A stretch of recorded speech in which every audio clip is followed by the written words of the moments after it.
السلام علیکم ورحمۃ اللہ وبرکاتہ۔ لا حول ولا قوة الا باللہ العلی العظیم، حسبنا اللہ ونعم الوکیل نعم المولا ونعم النصیر۔ اعوذ باللہ من الشیطان الرجیم، بسم اللہ الرحمن الرحیم۔ الحمد للہ رب العالمین، ثم الصلاۃ والسلام علی اشرف الانبیاء والمرسلین، سیدنا و نبینا بالقاسم محمد وعلی آلہ الطیبین الطاہرین المعصومین المظلومین، اما بعد۔ الہی انزلنی بالہدی والحکمۃ والتقوی وفقنی لما تحب وترضى ولما تلومون لنا خیرا۔ قال اللہ سبحانہ وتبارک وتعالی، یا ایھا الرسول بلغ ما انزل الیک من ربک، صلوات پڑھ دینا۔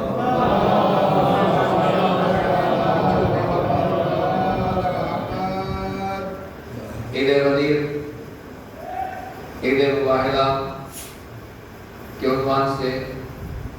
یہ جو قرآن و حدیث انعام کا مقابلہ رکھا گیا تھا، الحمدللہ اس کا آج اختتامیہ جلسہ اپنے مقررہ وقت کے مطابق منعقد کیا گیا ہے، اور میں آپ کو اس جلسے میں اور اس بہترین جشن میں تشریف آوری پر خوشامدید کہتا ہوں، ویلکم کہتا ہوں، اور آپ سب کی خدمت میں اس جشن کی مبارکباد پیش کرتا ہوں۔ غدیر جہاں آتی ہے وہاں ناکامی نہیں ہے، مباہلہ جہاں ہے کسی کا بھیڑ جمع کرنے کی ضرورت نہیں ہے، صرف پنجتن آ جائیں، فتح و کامیابی مل جاتی ہے۔ اور آج کا یہ جشن ایک اور عظیم الشان وہ خوشی جو ہم نے اپنی آنکھوں سے دیکھی، اللہ نے ہمیں یہ دن دیکھنا نصیب فرمایا، اور باطل کے اوپر اہل بیت کی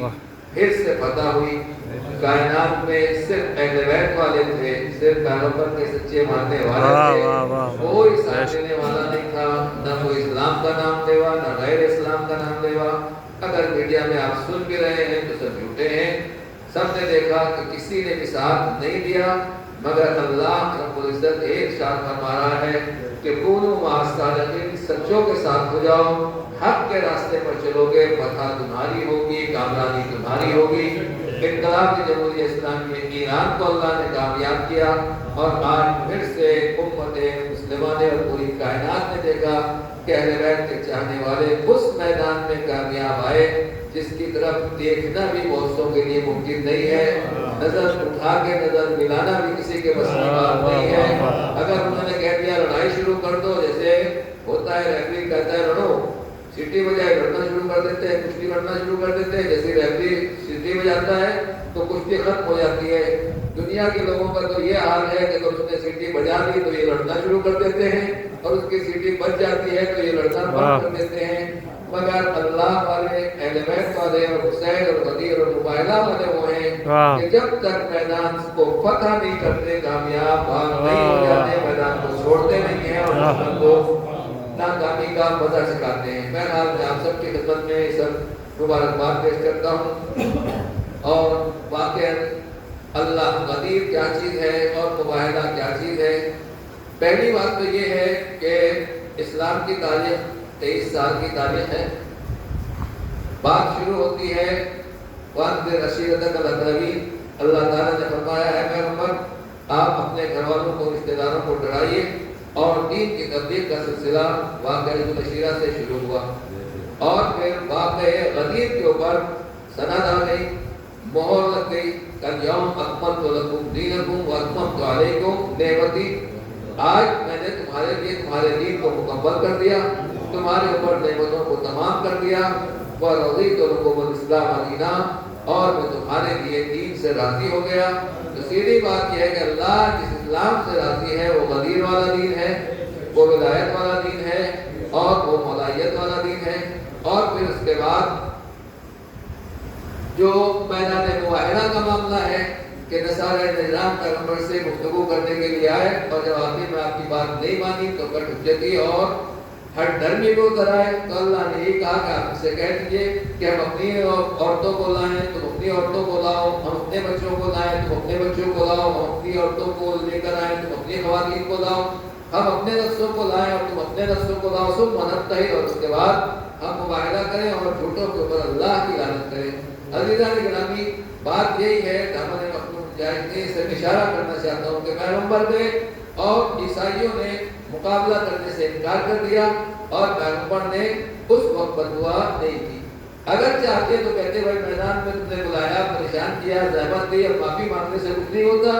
لہذا دعا کر کے بددعا کر کے ان کا کام تمام کر دیا جائے۔ لیکن عزیزان گرامی، اگر پیغمبر نے اس وقت بددعا کر دی ہوگی تو آج کا ہمیں یہ دن دیکھنا نصیب نہ ہوتا جو تاریخ نے ہمیں دکھایا ہے کہ سارے کا سارا ختم ہو جاتے۔ پیغمبر نے بددعا نہیں کی، اہل بیت نے بددعا نہیں کی، نصارہ زندہ رہ گئے۔ آج کی تاریخ میں سب سے زیادہ قصیدہ جس نے اہل بیت کا پڑھا ہے، قرآن کا پڑھا ہے، ایران کا پڑھا ہے، ان میں کوئی نام نہاد مسلمان نہیں ہے، بلکہ عیسائی زیادہ ہیں جو ان کی تعریف کر رہے ہیں، خود یہودی زیادہ ہیں، غیر مسلم زیادہ ہیں جو آج اہل بیت کی اور دین کی تعریف کر رہے ہیں۔ بس عزیزان گرامی، میں اتنا ہی کہنا چاہتا ہوں کہ ابھی تو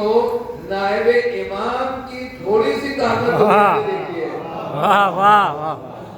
ہمارے علماء مراجع کی تھوڑی سی طاقت، پوری طاقت نہیں دیکھی ہے، پوری قوت نہیں دیکھی ہے۔ جب نائب کی جب اتنی طاقت ہے، آقا کی جلالت کیا ہوگی؟ تو عزیزان گرامی، جب فتوے سے دنیا ہلنے لگی، تلوار کی طاقت کیا ہوگی؟ میں محمد صاحب نے بہت پہلے کہا تھا، تو میں اتنا ہی کہنا چاہتا ہوں کہ غدیر کے راستے کے اوپر چلنے والوں کی لوگوں نے ہیبت دیکھی تو دنیا قصیدے پڑھنے کے لیے مجبور ہو گئی۔ بس یہ تو ایک طریقے کی ٹریننگ تھی، اعلان تھا یورپ والوں کے لیے، امریکہ والوں کے لیے، ادھر والوں کے لیے کہ دیکھو دنیا میں ایک حق کا پرچم بھی ہے جو اہل بیت کے ہاتھ میں ہے، جو ہمارے علماء اور مراجع کے ہاتھ میں ہے۔ جب وہ لوگ اسلام کو سمجھ لیں گے، ظہور امام ہوگا تو امام کا کلمہ بھی پڑھیں گے، پیغمبر کا کلمہ بھی پڑھیں گے، اور قرآن مجید کے حافظ میں بنیں گے۔ صلوات پڑھیں گے۔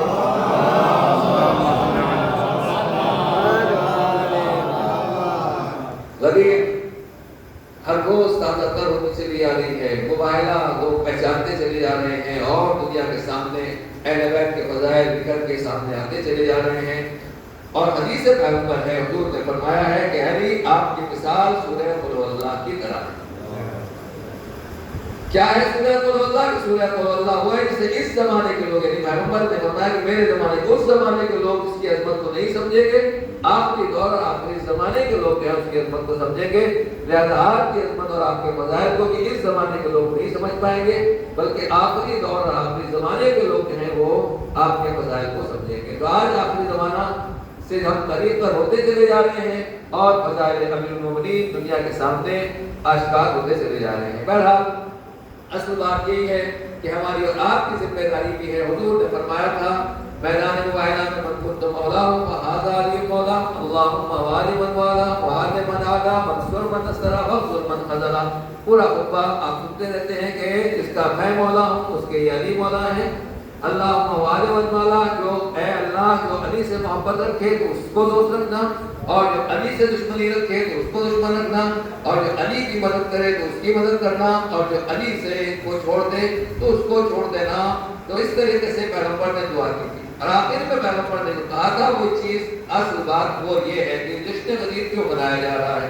یہ مباہلہ کا جشن کیوں منایا جا رہا ہے، یہ کیوں اس کمپٹیشن اور اس طریقے سے قرآن و حدیث کے اس طریقے کے مقابلے کیوں رکھے جا رہے ہیں، اس کی کیا ضرورت ہے؟ حضور نے فرمایا تھا کہ جو یہاں موجود ہیں